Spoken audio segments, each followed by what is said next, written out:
Әлемдегі ең танымал кеңестердің бірі күніне 2 литр су ішу керек. Бірақ шын мәнінде оны бәрі дұрыс түсінбейді. Кәне бүгін мифті ашып тастайық. Айтпақшы, бұл видеоны соңына дейін қараңыз. Күніне қанша литр су ішу керегін айтамыз. 1950 жылдары ғалымдар адамға күніне шамамен 2,5 литр су қажет деген, бірақ бір жерін ұмытып кетті. Ол судың бәрін тек ішіп қана қоймайсың, тамақтан да аласың, қарбыз жейсің, сорпа ішесің, тіпті алма 80% су. Сөйтіп, халықтың құлағына тек бір нәрсе жетті: күніне 2 литр су іш. Әлде ғалымдар минералка сататын компаниялармен дос болған шығар, кім білсін. Шын мәнінде біздің организм ақылды. Жөн, бұл сенің денеңнен келген хабарлама, WhatsApp сияқты. Ей, маған су керек деген белгі. Яғни шу деген кезде ішсең жеткілікті. Орташа есеппен ер адамға 2,5 литр, әйелге 2 литрдей су керек.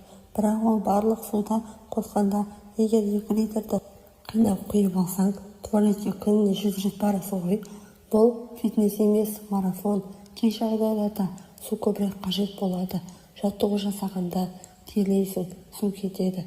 Ыстық ауа райында, әсіресе жазда, ауырып жатқанда, қызба, диарея, құсу кезінде, жүкті әйелдерде, балаға да су қажет.